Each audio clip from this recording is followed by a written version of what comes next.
feeling better. You've just joined us. We're discussing sleep health today on Real Health. Did you know that the timing of when you fall asleep and wake up is largely determined by what is called your circadian rhythm? Essentially, a day-night cycle of around 24 hours.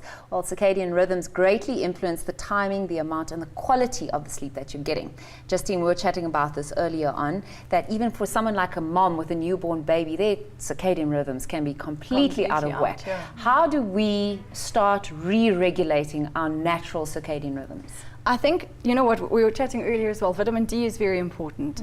And this is the problem, especially with the sun. And moms with newborn babies aren't doing that. They become like little hermits, you know, and they're staying and keeping the baby out of the direct sunshine, but they themselves actually need it. Also, there's safe sun. We keep on hearing about sunblock and stay out of the sun, but in the morning, you know, early morning, I think it's before, what, 10:30, 11 o'clock, that's all safe sun, right? That's why I'm so brown. No, I think it's really important to try and get back to, and even if you're in a funny rhythm where you like having a long afternoon nap and then you're struggling to fall asleep at night, you need to slowly start weaning yourself off the afternoon nap. Oh, okay, so I was that going to you ask you, are naps bad then? Well, I think if you're someone that doesn't struggle with sleep, like I'm very blessed to be able to fall asleep very easily and sleep well through the night. So if I wanted to have an afternoon nap at 3 o'clock while my son is having a quick nap, that I can do. But if you're someone that's struggling to sleep and you're in a very bad habit of always sleeping 4 hours in the afternoon and then you struggle to fall asleep before 12 at night, you need to start regulating and wean yourself out of that. You know, because it's not a regular. So do you force yourself to stay awake for longer periods of time? Avoid that afternoon nap and rather try and sleep in the evenings. Louisa, you were chatting earlier about cognitive behavioral therapy. Therapy. Cognitive behavioral therapy is a very effective tool in helping to restructure sleeping patterns, because what one does is restructure thoughts and perceptions around sleep. One of the most effective tools is actually to restrict your sleep. Funny enough, it's paradoxical intervention. So instead of saying to yourself, oh my goodness, I've got to sleep 8 hours. If I don't sleep 8 hours, I'm going to get really, really sick. Is to actually say to yourself, it's okay. If I'm not that mindset. If I'm not feeling sleepy, get up, walk around, do things. Don't force yourself. We were talking about training, for example, like CrossFit, and if I have glutamine or amino acids before I go to bed, then I sleep like a baby. So that's another thing, is that, you know, if you are a physically active person, you've got to take that into consideration. Because it's very important during your sleep time. Your blood pressure lowers and your body actually shunts in your non-REM sleep, your non-rapid eye movement sleep. Your body actually shunts your blood to your muscle system to actually regenerate and repair all of the muscle tissues. So that part of your sleeping time is also very important, and it will help to lower your blood pressure, which is also good for stress and anxiety. So, you know, I think it's very important. We're also talking about, I know magnesium is fantastic because it also helps with your cellular membrane restoration and the balance of the membranes. And I find, especially in babies and children that are struggling to sleep, I often find that the moms, through the breast milk, are actually magnesium deficient, so that the babies are magnesium deficient. And that's when I introduce the tissue salts, the magnesium tissue salts to babies and children, immediately they start sleeping better. And it also releases any cramps. So if they're a bit colicky or struggling with stomach cramps, which was waking them up at night, that no longer happens. And the magnesium helps with stress, and that's what we were talking about as well, if you're a little bit too stressed. You've got magnesium here. I do. What else do you have? So the thing about magnesium is it helps with sleep in 3 different ways. So it helps with serotonin production, which is they call it the precursor for melatonin. And the problem with the general diet people have these days is it's low in magnesium. Deficient. I mean, you get it in dark leafy greens. That's why, because we're not eating We're not. And or kale. Oh, lovely. And if you think about dark leafy greens, nuts and seeds, the general diet, you know, takeaways, is deficient in magnesium. So I get amazing results just by giving people magnesium, either in a supplement form or helping them increase the magnesium intake through the diet. And there have been various studies on magnesium absorption, and they have indicated that if you take oral magnesium supplements, and I have a lot of Pilates clients telling me, I get cramps when we exercise, but I do take my, you know, magnesium supplement. but they say that oral magnesium isn't effectively absorbed in a lot of people. Oh, okay. So you get your high quality magnesium in combination with calcium, but your gut may be unable to absorb it efficiently. Yes. Exactly. See, we're going to do an entire show on gut health because of that.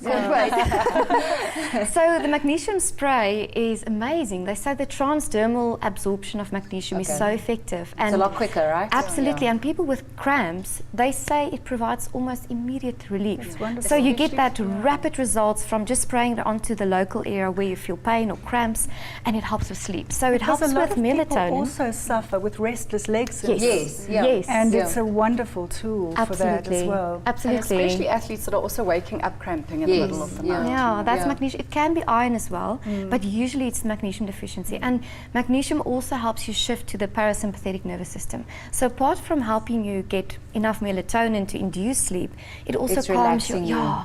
It's like the deep breathing, when you do that deep breathing exercise, you feel like, and that's what magnesium does. I think sometimes people maybe, and I'm not being insensitive, but sometimes you think your problem is bigger than what it actually is. Exactly. And so a simple Especially at 3 o'clock in the morning. Yes. And I can understand that. You think, well, this is not normal. I should be able to sleep. And yet a simple dietary change or simple lifestyle changes can take something that you thought is a really big issue in your life, and there you're sleeping. And also to be very careful of not abusing alcohol, not taking in too much caffeine.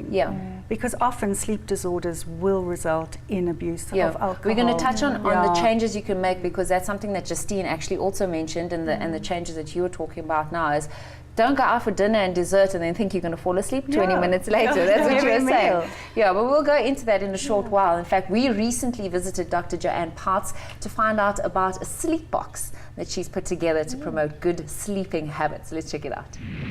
My name is Dr. Joanne Parts. I'm a qualified homeopath, and I started studying 25 years ago, but I've branched out into many other things. Many people struggle with sleeping disorders. People who are very, very stressed when their minds can't switch off at night. Maybe they're overworking, perhaps they're not eating properly. So I do go into a holistic way of treating people with sleeping disorders. Remember that sleeping tablets are highly addictive, so you really want to try all other alternatives before resorting to sleeping tablets. I've developed a strong sleep box, which is a combination of homeopathics, herbs, electrolytes, and a Sleep Soundly CD, all to help you fall asleep, stay asleep, and wake up feeling refreshed. In the Strong Sleep Box, there are 4 products. So the first product are these sleep drops, which is a combination of 8 homeopathic remedies and well-researched tissue salts. So the way you would take this is you take 20 drops 1 hour before bedtime and you start sipping it. And it's the same for children, but you would just halve the dose of the water. So in half a cup, you would put 20 drops, and then the child would start drinking from 1 hour before bedtime. The next product is called Redormin, which is a herbal formulation. This consists of valerian and hops, which have melatonin-like sedative effects.